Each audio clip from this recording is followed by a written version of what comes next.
Lecture du livre Patriarches et prophètes d'Ellen White. Chapitre 50. Les dîmes et les offrandes. Dans l'économie mosaïque, le service divin était assuré par les dons que faisait chaque Israélite du 10e de son revenu. Toute dîme de la terre prélevée sur les semences du sol ou sur les fruits des arbres m'appartient, avait dit l'Éternel à Moïse. C'est une chose consacrée à l'Éternel. Toute dîme du gros et du menu bétail, le 10e en sera consacré à l'Éternel. Le système de la dîme ne datait pas de l'époque des Hébreux. Dès les temps les plus reculés, Dieu avait réclamé la dîme comme lui appartenant. Cette prescription fut suivie par Abraham, qui paya la dîme à Melchisédek, prêtre du Dieu Très-Haut.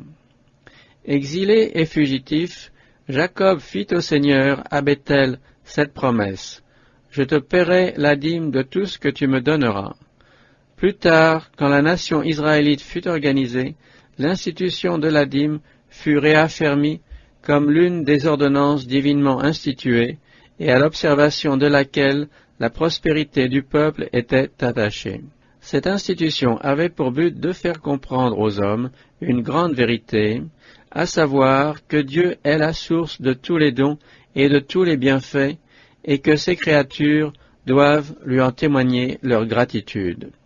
C'est Dieu qui donne à tous la vie, la respiration, toutes choses. C'est à moi, disait l'Éternel, qu'appartiennent tous les animaux des forêts, ainsi que les bêtes des montagnes par milliers. C'est à moi qu'appartiennent l'argent et l'or. Il y a plus. C'est Dieu qui donne aux hommes la faculté d'acquérir des biens. En reconnaissance de tout ce que Dieu leur donne, ils doivent lui rendre une portion de ses bienfaits sous forme de dons et d'offrandes destinés à l'entretien de son culte. De même que le 7e jour est le repos de l'Éternel, ainsi la dîme appartient à l'Éternel. Il s'est réservé une partie du revenu comme du temps qu'il accorde à l'homme, et nul ne peut impunément l'aliéner au profit de ses intérêts personnels. La dîme devait être consacrée exclusivement à la tribu de Lévi, qui avait été mise à part pour s'occuper du service du sanctuaire. Mais la dîme ne constituait nullement la totalité des contributions destinées à des buts religieux. Le tabernacle, comme plus tard le temple, fut entièrement construit par des offrandes volontaires. En outre, en prévision des réparations nécessaires, ainsi que pour d'autres dépenses, Moïse exigea qu'à l'occasion de tout recensement, chacun donnât un demi-cycle pour le service du tabernacle. Au temps de Néhémie, l'Israélite faisait chaque année une offrande dans ce but. Les offrandes pour le péché et les offrandes d'action de grâce qui, aux fêtes annuelles, étaient très nombreuses, revenaient partiellement aux Lévites. À part cela, il avait été largement pourvu aux soins des pauvres. Ce n'était pas tout. Avant même de prélever la dîme de leurs revenus, les Israélites devaient reconnaître les droits de Dieu. Les premiers fruits de tous les produits du sol lui étaient consacrés. Les prémices de la laine, à la tonte des moutons, celles du grain lorsqu'il était battu, comme les prémices de l'huile et du vin, étaient mises à part pour le Seigneur. Il en était de même des premiers-nés du bétail, comme du rachat du fils premier-né. Les premiers fruits étaient apportés devant Dieu au sanctuaire, où ils étaient mis à la disposition des prêtres. Comme on le voit, les Juifs avaient constamment l'occasion de se souvenir que Dieu était le propriétaire de leurs champs et de leurs troupeaux. C'était lui qui leur envoyait le soleil et la pluie pour les semailles et les moissons. Tout ce qu'ils possédaient faisait partie de sa création, et ils n'étaient que les économes de ses biens. Quand ils apportaient les premiers fruits de leurs champs, de leurs vergers et de leurs vignes, les enfants d'Israël s'assemblaient autour du tabernacle et rendaient publiquement grâce à Dieu pour ses bontés. En présentant son offrande au prêtre, l'adorateur disait « Mon père était un Araméen nomade ». Puis il rappelait le séjour en Égypte et les souffrances dont Dieu avait délivré Israël, grâce à sa vigueur puissante et à la force de son bras, et en opérant des prodiges et des miracles. Il ajoutait, « Il nous a conduits dans cette contrée, et il nous a donné ce pays, un pays où coule le lait et le miel. Maintenant donc, voici que j'apporte les prémices des fruits du sol que tu m'as donnés, ô Éternel. » Les contributions exigées des Hébreux pour des buts religieux et charitables s'élevaient donc pour le moins à un quart de leurs revenus. On serait tenté de croire qu'une charge aussi lourde aurait dû les réduire à la pauvreté. Bien au contraire, la fidèle observation de ces libéralités était une condition de leur prospérité. Voici la promesse de Dieu pour ceux qui lui obéissaient.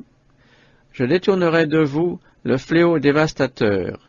Il ne détruira plus les fruits de votre sol, et vos vignes ne seront plus stériles dans vos campagnes. Toutes les nations vous diront heureux, car vous serez un pays de délices, dit l'Éternel des armées. » L'époque du prophète Agé nous offre un exemple des conséquences qui suivent le refus égoïste de rendre à Dieu non seulement la dîme, mais aussi les offrandes volontaires. Après le retour de Babylone, les Juifs entreprirent la reconstruction du temple de Jérusalem. L'opposition de leurs ennemis les ayant fait interrompre cet ouvrage, une sécheresse les réduisit presque à la famine et acheva de les décourager. Le moment n'est pas encore venu de rebâtir le temple de l'Éternel, disait-il. Mais le prophète leur adressa le message suivant. Est-ce le moment pour vous d'habiter des maisons lambrissées, alors que ce temple est en ruine?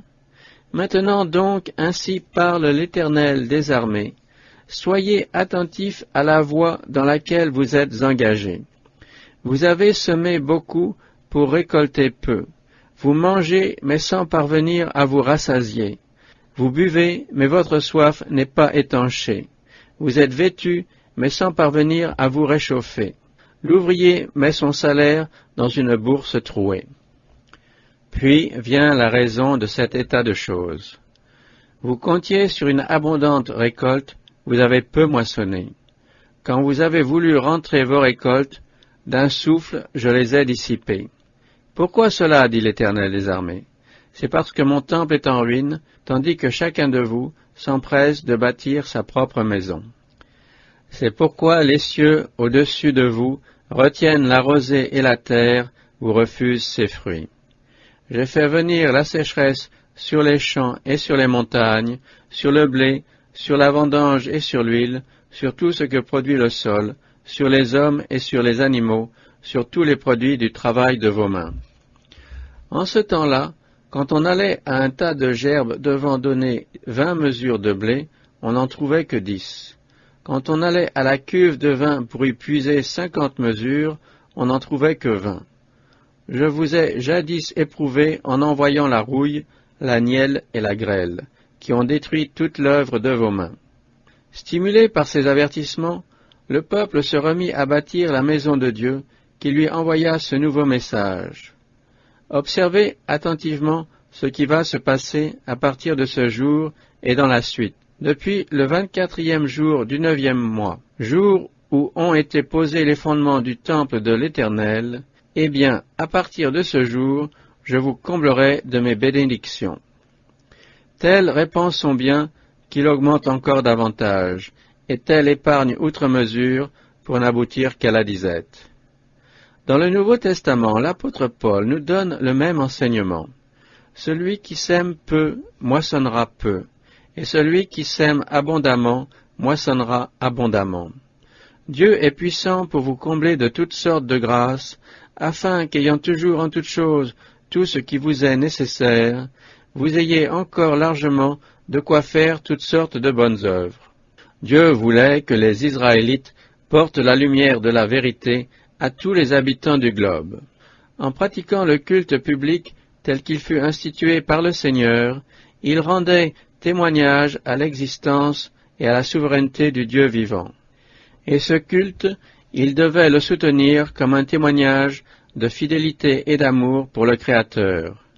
Au lieu de faire dépendre la diffusion de la vérité des efforts et des offrandes de ceux qui sont participants du don céleste, Dieu aurait pu confier cette mission aux anges ou proclamer sa volonté de sa propre voix, comme il le fit de sa loi au Sinaï. En chargeant les hommes d'accomplir cette œuvre, il a voulu, dans sa sagesse et son amour infini, en faire ses collaborateurs. Au jour d'Israël, la dîme et les offrandes volontaires avaient pour but de soutenir l'ensemble du service divin. Le peuple de Dieu de notre époque oserait-il donner moins?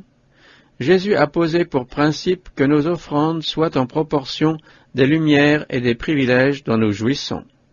On exigera davantage de celui à qui l'on aura beaucoup confié. En envoyant ses disciples prêcher l'Évangile, il leur dit « Vous avez reçu gratuitement, donnez gratuitement ».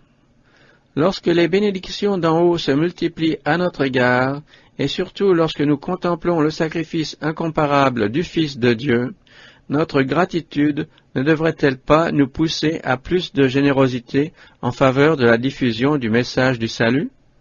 L'œuvre de l'Évangile exigeant aujourd'hui des ressources plus considérables qu'autrefois, les dîmes et les offrandes sont plus nécessaires encore que sous l'économie hébraïque.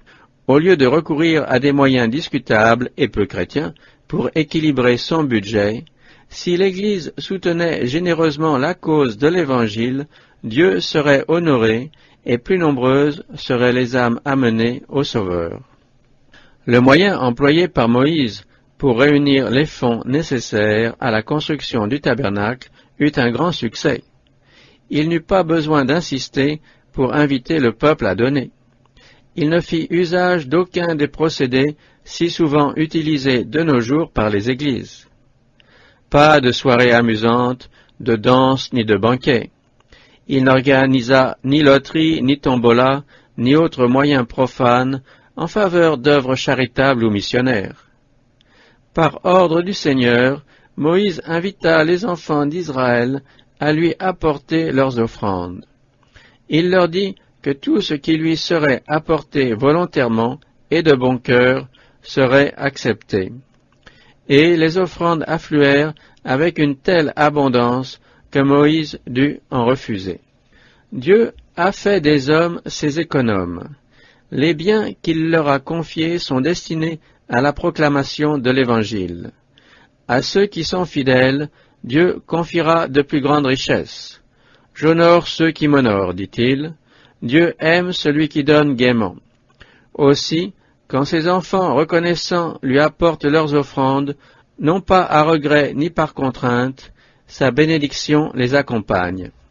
Il a fait cette promesse, « Apportez toutes les dîmes au trésor du temple. » Qu'il y ait des vivres dans ma maison, mettez-moi ainsi à l'épreuve, dit l'Éternel, vous verrez si je ne vous ouvre pas les écluses des cieux, et si je ne répands pas sur vous la bénédiction sans mesure.